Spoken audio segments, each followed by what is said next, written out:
ఏపీలో కూడా శ్రీలంకతో కంపేర్ చేసిర్రు. ఇంక అయిపోయింది ఏపీ పరిస్థితి అనుకున్న నేపథ్యంలో సరే చంద్రబాబు నాయుడు గెలిచిండు. ఆయన 5 సంతకాల్లో భాగంగా మూడో సంతకం వచ్చేసి ఈ 4000 రూపాయల పెన్షన్ మీద పెట్టడమే కాకుండా ఏప్రిల్, మే, జూన్ ఇవి కలిపి 7000 రూపాయలు 4000 పెరిగింది ఒకటి ప్లస్ ఈ 3000 కలిపి 7000 రూపాయలు ఆ నెలకి ఇస్తానన్నాడు. మరి ఇక్కడ పరిస్థితులు బాగానే ఉన్నప్పటికీ వీళ్ళు కూడా మాట ఇచ్చారు కదా, కనీసం ఈరోజు ఆ చేయూత కింద పెన్షన్లు ఏవైతే ఉన్నాయో అసలు వాటికి ఒక కట్ ఆఫ్ తేదీ కాదు, వాటి గురించి ఒక చర్చ కూడా లేదు. అంతలో భాగంగా మహిళలకు కూడా మహిళలు పెద్ద ఎత్తున బాగా ఇంప్రెస్ అయ్యేది దేని వైపు అంటే 2500 గురించి. మరి వాటి ఊసే లేదు. ఇప్పుడు దీనికే ఇంతవరకు ఇంకా రైతు భరోసా రాలేదు, రుణమాఫీ గురించి అది ఇంకా మెట్లు ఎక్కుతానే ఉంది. మరి ఇవి వాట్ అబౌట్? కాదమ్మా, ఇప్పుడు ఫస్ట్ ఆఫ్ ఆల్ ప్రజానాయకుడికి ప్రజల మీద కొంత ప్రేమాభిమానం ఉండాలి, కొంత ఆర్ద్రత ఉండాలి. ఈ ప్రజలకు నేను ఒక వాగ్దానం చేసినాను, ఈ ప్రజలు నన్ను నమ్మారు, వీళ్ళ వల్ల వీళ్ళ ఓట్ల వల్ల నేను అధికారంలోకి వచ్చిన, మా పార్టీ అధికారంలోకి వచ్చి నేను ఇంత గొప్ప అవకాశం పొందిన, ముఖ్యమంత్రినైనా, వీళ్ళకి ఇచ్చిన వాగ్దానం సంపూర్తి చేయాలని చిత్తశుద్ధి ఉండాలి కదా. ఒక మనిషి మీరు ఎన్నన్నా చెప్పండి, ఒట్టిగా మీకు ఇంకో విషయం చెప్పన్నా, స్వతహా తెలియదు, తెలుసుకునే ప్రయత్నం చేయడు. అన్నిటికీ తోడు ఎంత అహంభావి అంటే ఎవడన్నా ఏదైనా చెప్పడానికైనా ట్రై చేస్తే, నేను వెళ్ళినాను కదమ్మా, నా వ్యక్తిగతమైన అనుభవం చెప్తున్నాను. నేను వెళ్ళి ఆ జీఓఎంఎస్ నెంబర్ 46 వాళ్ళకు సంబంధించిన వ్యవహారం చెప్పడానికని పోయి, ఆ పిల్లలందరూ బీదవాళ్ళు, అంతా ఎస్సీ ఎస్టీ బీసీల వాళ్ళు, చాలా గ్రామీణ ప్రాంతాల నుంచి వచ్చిన వాళ్ళు. ఈ జీవో వల్ల ఓన్లీ హైదరాబాద్ జంట నగరాల్లో ఉన్న వాళ్లకు సమైక్యవాదులకే లాభం జరుగుతుంది. అంటే ఇక్కడ వలసగా వచ్చి ఇక్కడ ఉండి వాళ్ళ ఉద్యోగాలు చేస్తూ వాళ్ళ పిల్లలు ఇక్కడ చదువుకోవడం వల్ల 7వ తరగతి వరకు చదువుకున్న వాళ్ళకి లోకల్ క్యాండిడేట్ అని గుర్తింపు ఇవ్వడం వల్ల వాళ్ళకి ఇస్తున్నారు. ఇది మన తెలంగాణ వాళ్ళకి అన్యాయం చేస్తే నేను చెప్పడానికని పోతే, మీరు నమ్ముతారో నమ్మరో, నన్ను ఎగాదిగా చూసిన తీరు ఎట్లా చూసినాడంటే, అంటే ఆయన బాడీ లాంగ్వేజ్ని basically I tell you, I been both a journalist and a lawyer.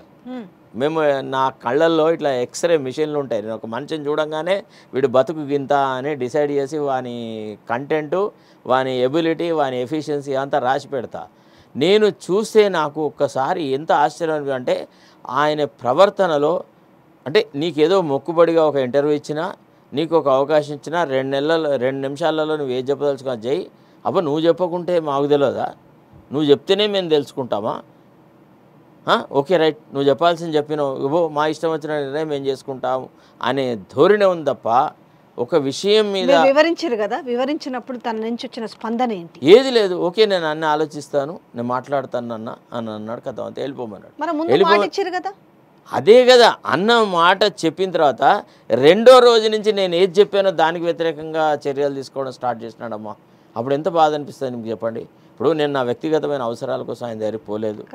తర్వాత ఇంకోటి ఏం చేసినాడు తెలుసా, ఇప్పుడు ఒక చీప్ టాక్టిక్స్ ఏం చేస్తున్నారంటే, ఇప్పుడు ఎవరైనా ప్రభుత్వ విధానాల మీద ఒక విమర్శనాత్మకమైనటువంటి మాట మాట్లాడితే ఒక గ్యాంగ్ ఉందన్నమాట. వాళ్ళ పని ఏంటంటే, మన ఇంటర్వ్యూ పబ్లిష్ కాగానే వాళ్ళు కామెంటరీలు పెట్టడం, అంటే వాళ్ళే మోటివేటెడ్గా వాళ్ళ బతుకంత ఏంటంటే, ఇప్పుడు వ్యక్తిగతంగా మీకు నాకు ఏదైనా ఒక కాంక్షను ఆపాదిస్తారు. అంటే విజయారెడ్డి ఏదో ఊహించింది, లేకపోతే ప్రెస్ అకాడమీ చైర్మన్ కావాలనుకున్నది, ఆమె ట్రై చేసింది, మొట్టమొదటి మహిళా ప్రెస్ అకాడమీ చైర్మన్ అయితే బాగుండు అనే ఆలోచన ఆమెకు ఉండింది, ఆమె ప్రయత్నం చేసింది, కానీ మేము ఆమెకు ఇవ్వకపోవడం వల్ల ఆమె రేవంత్ రెడ్డి మీద మన్ను వస్తుందని ఆమెను అంటారు. ఇక నా దగ్గరికి వచ్చేటప్పటికి నేను అర్హమైన వ్యక్తిని కాబట్టి, ఎవడో అడ్వకేట్ జనరల్ పోస్ట్ కోసం ఆయన ఎక్స్పెక్ట్ చేసినాడు, అది ఇవ్వకపోవడం వల్లనే ఆయనే చాలా వ్యతిరేక్త భావనతోని రేవంత్ రెడ్డి మీద మన్ను వస్తున్నాడు అనేటువంటి ఓ మాట ఆ కామెంటరీలో పెడుతున్నాడు. నేను ఒక ప్రశ్న అడుగుతున్నానమ్మా, మనలో మాట. ఈరోజు ఈ టాపిక్ ప్రతిసారి ఇది మనం తీయలేదు, ఇది మనము వ్యక్తిగత కాంక్షతో ఏ రకమైన పని చేయలేదు, కానీ కావాలని వాళ్ళ చెంచగాళ్ళు పెడుతున్నటువంటి కామెంటరీకి నేను ఈనాడు మీ ముఖం ద్వారాతోని మీతోనే ఒక విషయం ప్రస్తావిస్తున్నా. ఈయన సెలెక్ట్ చేసిన వాళ్ళల్లో ఫర్ ఎగ్జాంపుల్ నన్ను అడ్వకేట్ జనరల్కి నేను ట్రై చేసినాను, నాకు రాలేదు కాబట్టి రేవంత్ రెడ్డి మీద నాకు కోపం అని నా మీద ఆరోపణలు చేస్తున్నారు కదా. నేను అడుగుతున్నాను, నువ్వు సెలెక్ట్ చేసిన అడ్వకేట్ జనరల్ ఏమంత పెద్ద పూటమోగాడు చెప్పండి ఒక మాట. చవట ఉన్నమాట చెప్పాలంటే సమైక్యవాదుల జంటలో ఉండే, సమైక్యవాదులతో కుమికూడినాడు. ఆనాడు తెలంగాణ ఉద్యమం జరిగినాడు ఆయన ఎక్కడుండే? పోనీ మా ఎకడమిక్ ఎఫిషియన్సీలో కానీ ప్రొఫెషనల్ ఎఫిషియన్సీలో కానీ ఆమె ఎనీవే ఇన్ఫీరియర్ టు హిమ్? చెప్పండి ఒక మాట. ఆయన కంటే నేను ఇన్ఫీరియర్నా ఏ విషయంలోనైనా?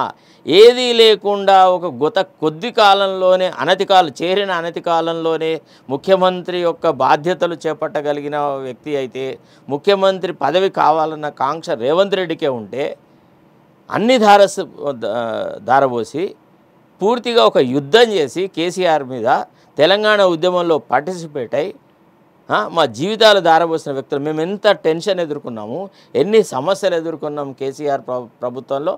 మేము ఏదైనా ఎక్స్పెక్ట్ చేస్తే తప్ప నేను అడగలేదు. ఆనెస్ట్లీ చెప్తున్నాను. కావాలంటే ఎవరితోనే ఛాలెంజ్ చేస్తాను. నేను ఎవరికన్నా ఒక కాగితం ఇచ్చో, లేకపోతే రేవంత్ రెడ్డి గారిని కలిసో, లేకపోతే ఇంకో సుదర్శన్ రెడ్డి అని ఒక ఆయన ఉంటాడు, చెప్తా. ఆయన నా క్లాస్మేటే, బట్ ఈజ్ పచ్చి సమైక్యవాది. అంటే ఈ రేవంత్ రెడ్డి మనస్తత్వం ఏంటంటే సమైక్యవాదులు తప్ప తెలంగాణ వాదాన్ని కానీ, తెలంగాణ వాదం గురించి మాట్లాడేవాళ్ళు కానీ, తెలంగాణ ప్రజల పట్ల ఎంతో కొంత ఆప్యాయత ఉన్న ఏ వ్యక్తిని ఓర్వడు. I would have no objection. Honestly నేను ఐ వెల్కమ్డ్ ఇట్. నా క్లాస్మేటే Sudarshan and myself both have studied law in Osmania university. In which way I'm inferior? నేను నాసిరకం సరుకునా? ఇప్పుడు ఈ వీళ్ళు ఎవరైతే నా మీద కామెంట్ పెడతారో ఇది వాళ్ళకు సమాధానం. నిజానికైతే నేను ఎక్స్పెక్ట్ చేయలేదమ్మా. ఎందుకంటే నాకు సరిపోయింది. ఎప్పుడైతే ఈ ప్రభుత్వం ఏర్పడేటప్పటికి there was some tragedy in my family. I was otherwise you know in a deep sorrow, ఒక మెలాంకలీలో ఉంటి, ఒక రకమైనటువంటి ఆవేదనలో ఉంటి, నేను నా భవిష్యత్తు గురించిన ఆలోచనే చేయలేనంత దుఃఖసాగరంలో ఉన్న నాకు ఇట్లాంటి వ్యక్తిగతమైన కాంక్షలు ఆపాదిస్తే బక్కా జడ్సన్కి లేదా కామెంట్స్ చూడండి. ఆయన మాట్లాడుతుంటే అక్కడ ఉండి అంత పోరాటం చేసి వచ్చి అన్నేళ్ల పాటు కాంగ్రెస్లో ఉంటే. అవునమ్మా, కేసీఆర్ మీద యుద్ధం ఎవడు చేసినాడమ్మా? ఆయనకు కూడా ఈరోజు ఎట్లా ఆపాదిస్తున్నారు తెలుసా అసలు? చెప్తున్నాను ఒక మాట. అంటే వీళ్ళకి వ్యక్తిగతమైన కాంక్ష ఉంటే కరెక్ట్ అట, మిగతా వాళ్ళకి ఉండొద్దు. మిగతా వాళ్ళకి ఎందుకు ఉండదు? ప్రజాస్వామ్యంలో ఎవడైనా దేనికైనా అర్హుడే. ఈయన సెలెక్ట్ చేసుకున్న పోటుమగోళ్ళ కంటే మనం ఏదైనా తక్కువైతే అప్పుడు మన గురించి మాట్లాడాలి. అంతేగాని అసలు సరిగా 10 నిమిషాలు ఆర్గ్యూ చేయలేడు. ఆయన సొంత వకీల్ని ఒకతన్ని అడిషనల్ అడ్వకేట్ జనరల్గా అపాయింట్ చేసినాడు. నేను అడుగుతున్నా, నేను నీ సొంతానికి అపాయింట్ చేసావా? రాష్ట్ర ప్రభుత్వం తరఫున అడిషనల్ అడ్వకేట్ జనరల్ని అపాయింట్ చేసేటప్పుడు అర్హులు ఎవరు ఉన్నారు అనే పరిశీలన చేసినావా?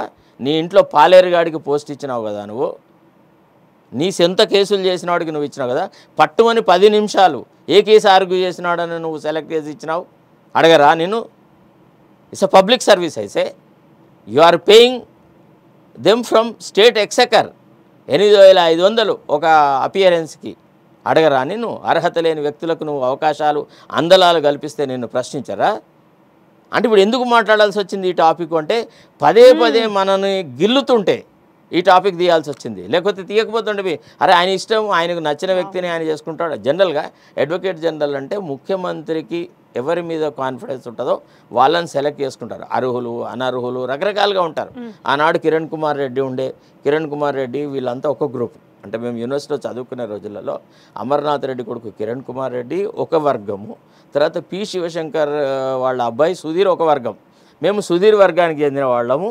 ఈ ఇతను ఎవరు సుదర్శన్ రెడ్డి వీళ్ళందరూ కిరణ్ కుమార్ రెడ్డి వర్గానికి సంబంధించిన వాళ్ళు. కిరణ్ కుమార్ రెడ్డి ముఖ్యమంత్రి అవడం వల్ల ఆయనకున్న సన్నిహిత సంబంధం వల్ల తెలంగాణ వాళ్ళకి అడ్వకేట్ జనరల్ పోస్ట్ ఎప్పటికీ రాలేదు.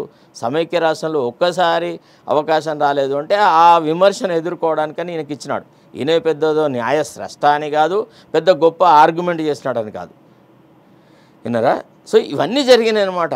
నేను అనేది ఏమంటే నీవు మిమ్మల్ని ఎందుకు మీరు అంత ఫైట్ చేసిరు, మీరు ఒక అడ్వకేట్గా జనరల్గా అయినా కూడా అంటే లిటిల్ బిట్ కన్సిడర్ కూడా ఎందుకు జరగలేదు? అంటే మీరు ఒక సమస్య మీద పోయినప్పుడు కూడా కనీసం ఏం చెప్తున్నారు అని.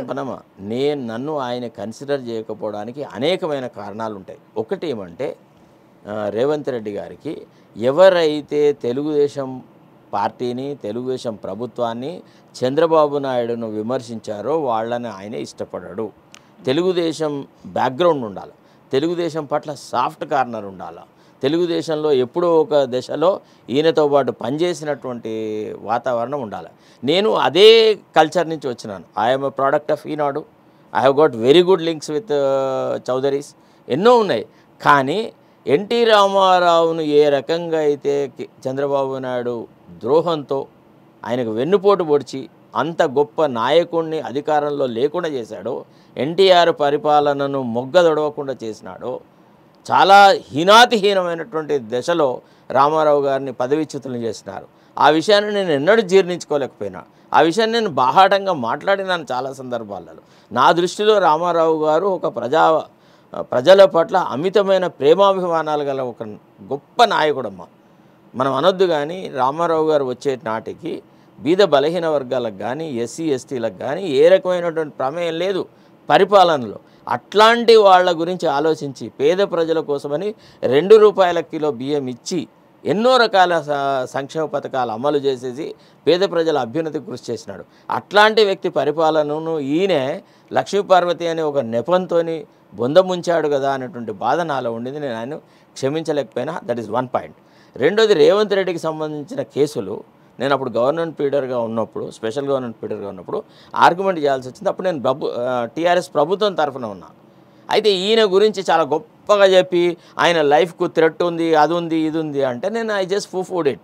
I said who would waste a bullet on him, why should there be any threat to his life అని. సరే, ఇది ఏదైనా కానీ కాక he is entitled to have his own opinion about me.